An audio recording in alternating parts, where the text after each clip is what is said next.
ဒါလေးကိုမပြောခင်မှာအသေးလေးနှိပ်သွားပေးပါ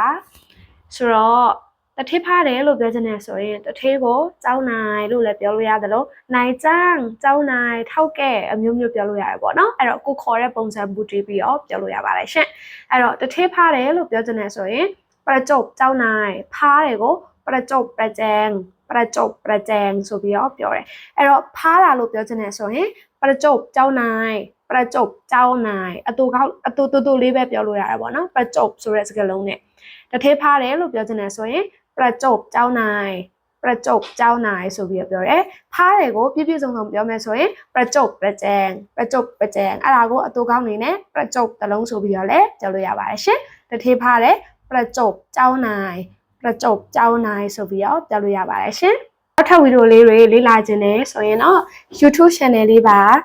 ဒီနာမည်နဲ့ YouTube မှာလည်းရှိတယ် Facebook ကောက်မှာလည်းရှိတယ်ပေါ့နော်